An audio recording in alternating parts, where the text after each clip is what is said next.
Geger pengakuan Rasman Nasution yang menyatakan siap memberikan bantuan hukum kepada Nikita Mirzani yang kini ditahan di Polda Metro Jaya akibat terseret kasus dugaan pemerasan terhadap Dr. Reza Gledis. Bantuan hukum itu diberikan Rasman jelang ulang tahun Nikita ke-39 pada tanggal 17 Maret mendatang. Pernyataan tersebut disampaikan Rasman kemarin ketika ia menyambangi Polda Metro Jaya untuk menyampaikan keinginannya kepada pihak Polda Metro Jaya untuk menjenguk Nikita Mirzani dan juga asisten pribadinya Mail Syaputra. Lantas, berhasilkah Rasman menjenguk Nikita Mirzani dan juga Mail di tahanan Polda Metro Jaya? Apa yang membuat Rasman mengaku ada kejanggalan dalam kasus skincare yang menyeret Nikita dan juga Mail ke tahanan? Siapa yang dimaksud oleh Rasman dalam surat yang ia serahkan kemarin ke Krimsus Polda Metro Jaya agar segera diperiksa terkait kasus dugaan pemerasan terhadap Dr. Reza Gledis? Benarkah langkah Rasman sejalan dengan langkah kuasa hukum Dr. Reza Gledis yang mendorong agar pihak penyidik agar mentersangkakan Dr. O, sahabat Nikita Mirzani? Dan apa alasan kuasa hukum Dr. Reza Gledis di balik dorongan tersebut? Pemirsa, bersama Intens Investigasi, kami hadirkan kabar terkini, terpercaya, dan teraktual. Tetapi sebelumnya, jangan lupa untuk like, subscribe, dan juga share channel YouTube ini.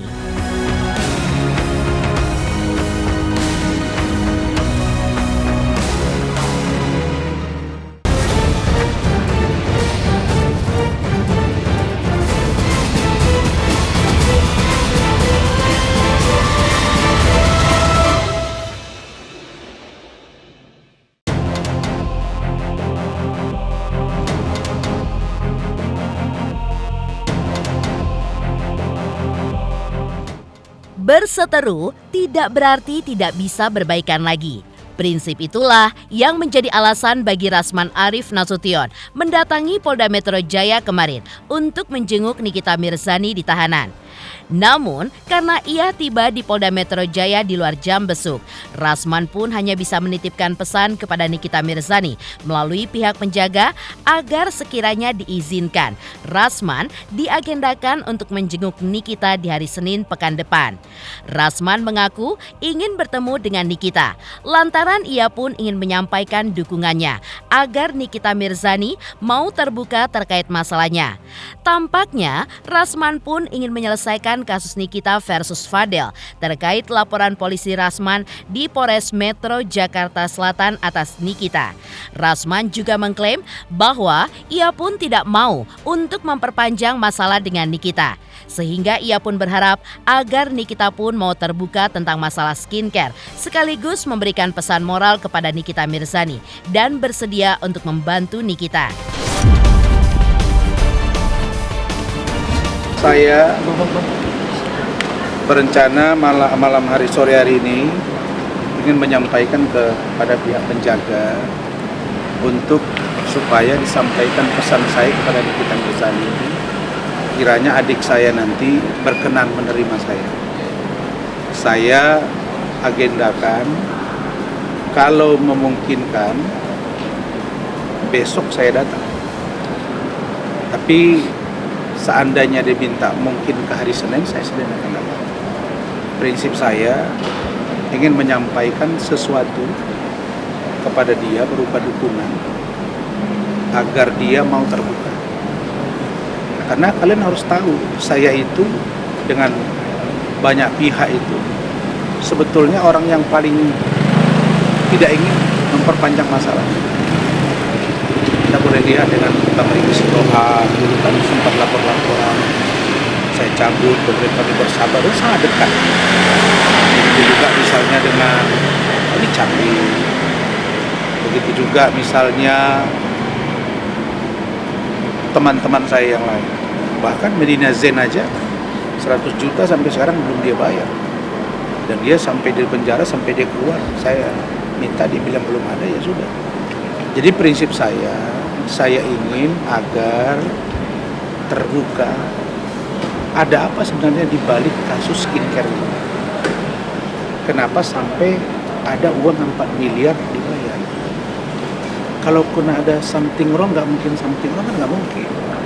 Nah, jadi saya ingin memberi pesan-pesan moral kepada NM agar dia berani. Dan saya insya Allah bersedia bantu.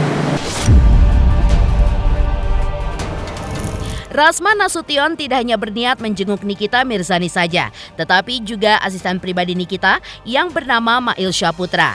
Setelah bertemu Mail, Rasman pun mendatangi Krimsus Polda Metro Jaya untuk menyerahkan surat permohonan agar beberapa orang yang tercantum dalam surat tersebut segera diperiksa oleh penyidik Polda Metro Jaya.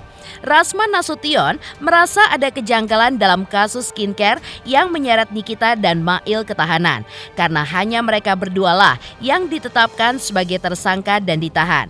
Rasman juga menegaskan bahwa dirinya akan berusaha untuk membantu Nikita Mirzani bukan karena kebencian ataupun sakit hati, melainkan demi memperjuangkan keadilan agar dunia skincare terbebas dari hal-hal yang dapat merugikan konsumen. Untuk itu, Rasman pun juga berharap agar Nikita Mirzani berani bersuara. Nanti saya akan ke tempat main. Dari tempat main baru saya ke Krimsus menyerahkan surat. Meminta agar beberapa orang ini diperiksa. Ya dong. Kan nggak boleh kalau ada orang yang menjembatani. Sekarang you jadi jembatan. Kenapa you jadi jembatan? Kalau ibarat di sungai ini jadi jembatan, terus kita mau lewati untuk ke seberang. Lu ke seberang tuh mau ngapain? Mau nyuri kah? Atau mau melakukan sesuatu yang baik? Kalau perbuatan itu diketahui, jadi jembatan itu adalah pelanggaran hukum, dia nggak boleh lakukan itu. Gitu kan? Ini adik saya Agam, dia sudah lama dengan saya. Pendapat hukumnya, saya tidak mau ada orang yang korban. Kalau sejatinya 5 orang, ya 5 orang. Sebagaimana kita paham filosofi hukum kita, bukti itu harus lebih terang dari cahaya. Agar cahaya itu lebih terang lagi dengan kehadiran saya, kenapa saya tidak hadir? Kalau cahaya itu akan lebih bercahaya lagi dengan kedatangan saya, ya saya merasa ada kejanggalan. Saya sudah WA juga Adinda Sunan Kalijaga.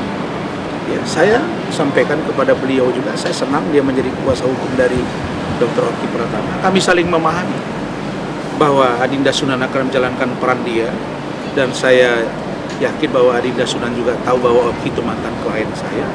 Tapi sekali lagi ini tidak dibungkus oleh kebencian, tidak dibungkus karena saya sakit hati, no.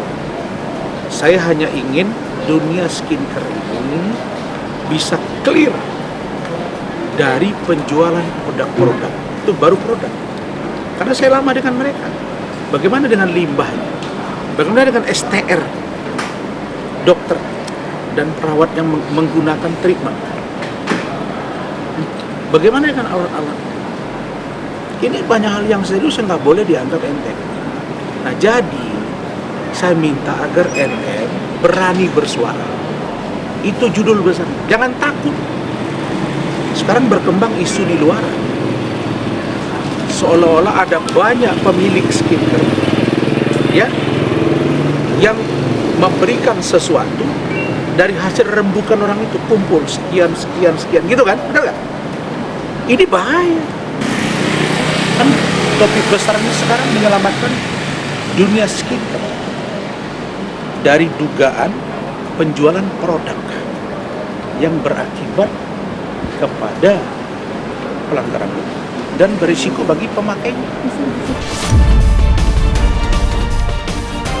Setelah berbagai upaya, Rasman pun tidak bisa menjenguk Nikita Mirzani kemarin karena sudah di luar jam besuk. Namun, ia pun juga berpesan kepada Nikita Mirzani melalui penjaga tahanan untuk memberitahukan kepada Nikita bahwa Rasman pun ingin bertemu dengan Nikita. Menurut Rasman, pesannya pun sudah disampaikan kepada Nikita. Namun, jawaban Nikita, jika ia ingin bertemu dirinya harus melalui penyidik. Rasman mengaku ia pun akan menuruti permintaan Nikita dengan menemui penyidik untuk meminta izin agar bisa bertemu Nikita Mirzani pada Senin pekan depan. Rasman pun juga berharap agar Nikita Mirzani bisa membuka ruang komunikasi untuknya. Tadi saya sudah komunikasi Ini bang, kamera bang. dengan penjaga ya. Yang di dalam itu ada beberapa orang penjaga. Kemudian namanya Pak Kadek, orang Bali. Dan ya memang jam besuk kan tidak ada jam segini. Itu sampai jam 3. Dan itu adalah Senin sampai dengan Kamis. Jumat itu nggak masuk. Lalu kemudian saya minta disampaikan ke Nikita Mirzani di dalam bahwa saya ingin bertemu hari Senin atau berikut sekitaran jam 11 dan pihak penjaga masuk ke dalam. Saya sudah tahu lah di dalam ini selnya seperti apa, saya sudah tahu karena dulu saya nangani Pak Sri Bintang Pamungkas juga di sini, yang di tempat Mail itu dulu Bang Egy Sujana juga di sana dengan Pablo Benua dengan klien saya. Jadi setelah disampaikan, Nikita Mirzani bilang kalau saya mau ketemu tolong melalui penyidik.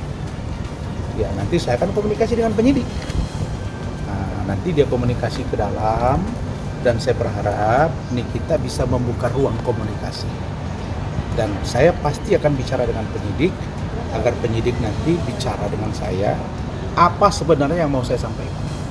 Sebenarnya penting nih. Buat NM penting banget.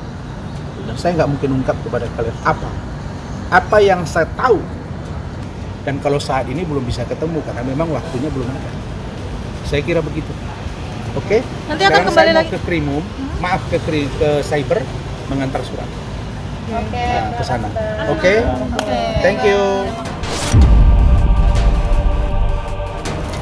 Di sisi lain, setelah Nikita Mirzani dan Mail Syahputra ditahan oleh Polda Metro Jaya, para sahabat pun mulai menjenguk mereka di tahanan. Beberapa di antaranya yang sudah menjenguk adalah Yolo Ine, Erika Karlina, dan King Saipul Jamil.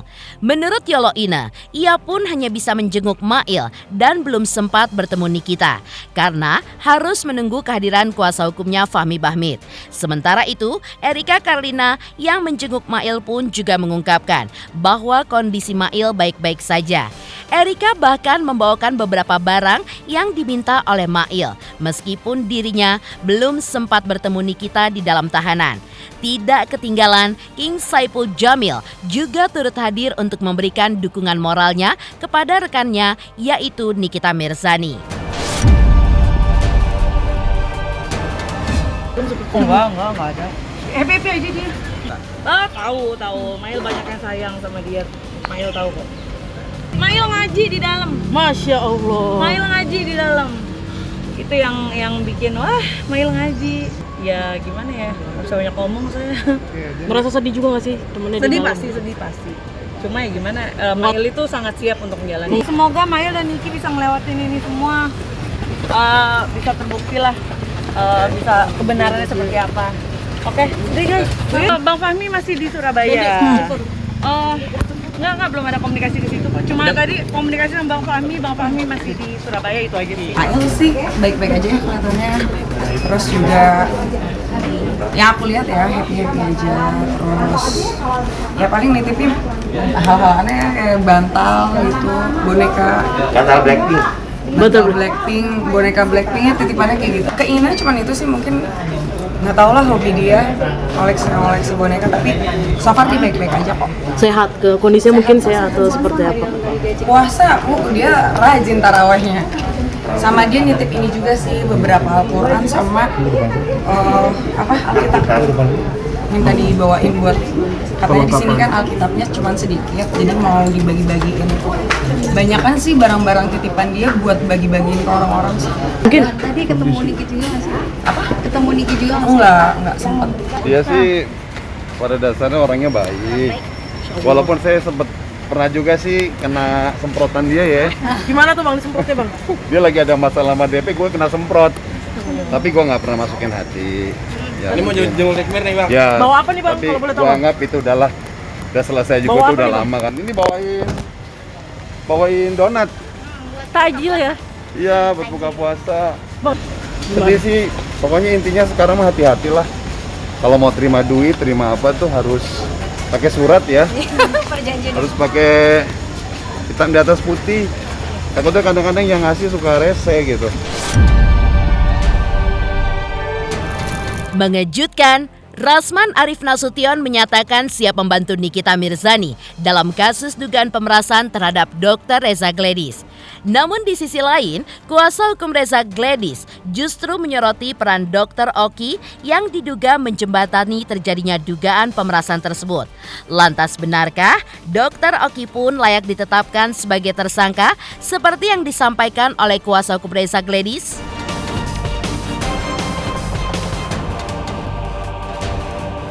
Selamat untuk intens investigasi karena sudah mencapai 3 juta subscribers di YouTube. Sukses selalu dan all the best.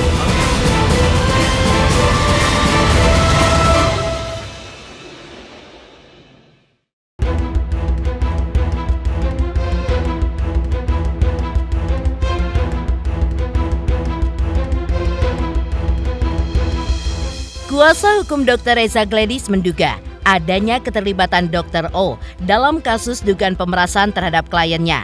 Dugaan ini pun berkaitan dengan peran Dr. O yang disebut-sebut sebagai jembatan dalam peristiwa tersebut. Dalam konteks ini, Dr. O dinilai oleh pihak Reza Gladys sebagai penyedia sarana, penghubung, dan juga pihak yang memfasilitasi dugaan tindak pidana sebagaimana tercantum dalam pasal 368, pasal 27B ayat 2, serta pasal 3, 4, dan 5 Undang-Undang Tindak Pidana Pencucian Uang.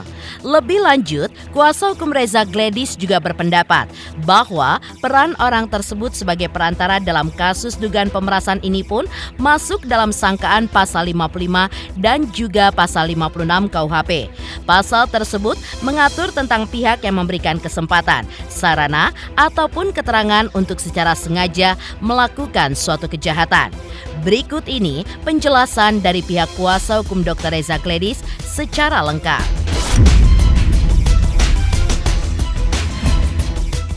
Saya sempat juga mendengar yang beliau ucapkan ya izin untuk para senior.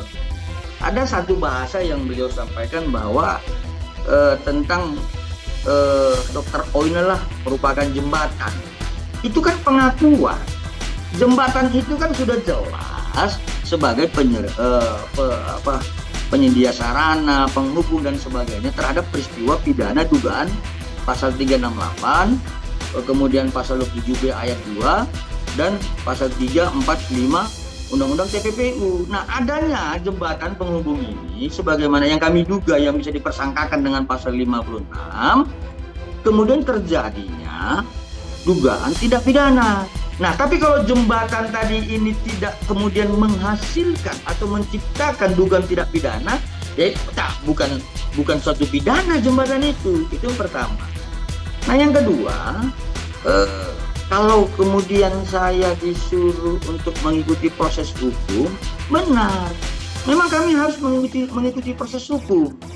Ya, jadi kita ini kan juga termasuk penegak hukum, ya. Artinya penegak hukum itu juga harus meluruskan.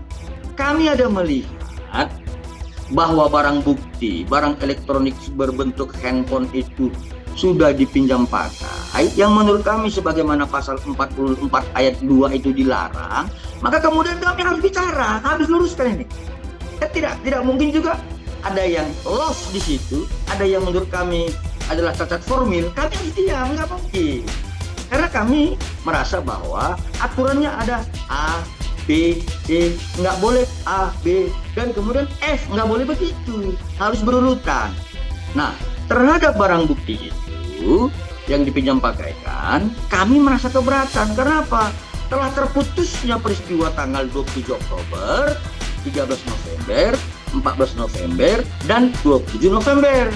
Nah, kemudian di dalam peraturan Kapolri nomor 6 tahun 2019 di pasal 34 dan 35 huruf A dan B dijelaskan bahwa penanganan barang bukti terkait barang elektronik itu harus khusus, ya. Tapi kalau kemudian hari ini dipinjam pakai, hari ini disita, digeledah dan disita, besoknya dipinjam pakai, kan ini nggak penanganan khusus. Sehingga kami berpendapat adanya ketidaksempurnaan dalam hal penyidikan. Nah, tafsirkan pendapat kami tentang menjembatani itu itu masuk dalam persangkaan pasal 56 yang artinya unsurnya di situ adalah memberi kesempatan, sarana atau keterangan secara sengaja untuk melakukan sebuah kejahatan. Nah, artinya ketika unsur ini sudah terpenuhi, maka layak itu dipersangkakan pasal 56-nya. Wajar dong. Kami berpendapat bahwa ya penjabatan itu adalah salah satu orang yang harus dilekatkan sebagai tersangka. Dan yang kemudian yang harus dipahami bersama-sama, selain pasal 56, kami juga berpendapat tentang pasal 55 KUHP terkait plegen, down plegen, dan middle plegen. Jadi artinya ada unsur-unsur yang harus kita masukkan ke dalam sehingga yang disampaikan tentang jembatan itu sudah terpenuhi sebagaimana unsur-unsur pasal 55 dan pasal 56. Seperti itu Mas Fikri. Kuasa hukum Dr. Reza Gladys mengaku sudah mengantongi semua barang bukti terkait dugaan keterlibatan Dr. O, Nikita Mirzani, dan juga Mail Syaputra dalam kasus dugaan pemerasan terhadap Dr. Reza Gladys. Mulai dari rekaman, bukti tangkapan layar, dan lain-lain. Serta menganggap bahwa peristiwa hukum ini pun harus tersambung melalui peran penyambung. Di sisi lain, Dr. Reza Gladys menyerahkan proses hukum atas kasus ini pun kepada pihak kepolisian. Pihaknya pun juga mengungkapkan bahwa melakukan upaya hukum ini sebagai bentuk pembelaan diri dari tudingan miring dan juga pidana. Sehingga ia pun berharap hidupnya ke depan menjadi lebih aman dan juga tenang. Saya nggak tahu apakah beliau sudah mendengarkan keseluruhan, saya nggak tahu. Tetapi yang pasti begini, bahwa barang bukti yang kami sajikan sebagaimana pasal 39 KUHP yang sudah kemudian dikonver menjadi alat bukti sebagaimana pasal 184 KUHP, kami mengantongi keseluruhan, ya, baik rekaman, baik bukti tangkapan layar, dan yang lainnya, sehingga kami menganggap bahwa peristiwa-peristiwa hukum ini harus tersambung, ya. Jadi kalau kemudian senior kami mendengarkan barang bukti yang lain dan sebagainya dan kita berbeda dalam hal ini, ya nggak masalah, monggo kita berbeda. Tetapi ayo kita pertengkarkan nanti itu di dalam pengadilan. Dan kalau kemudian ada kalau kemudian tidak bisa, kan nggak usah di pengadilan, kami kan nggak salah selamat dan sebagainya. Kan ada upaya hukum prape, lakukan upaya-upaya hukum ini seperti itu. Tadi udah aku jelasin, aku ini bukan masalah puas apa tidak puas, tapi ini hal yang tidak kita inginkan, tapi mau bagaimana lagi, karena ya kita pun butuh ketenangan, butuh keamanan, butuh kenyamanan. Mungkin ini salah satu cara kita untuk membela diri, karena kita udah harus seperti apa lagi gitu. Ya enggak juga. Karena kan udah digarisbawahi bahwa itu bukan sesuatu yang kita inginkan. Betul. Itu. Kita serahkan kepada kepolisian, kita serahkan kepada pengacara kita gitu. Pemirsa Intens Investigasi, jangan lupa saksikan terus Intens Investigasi. Dan pastikan jangan lupa untuk like, subscribe, share, dan juga komen channel Intens Investigasi.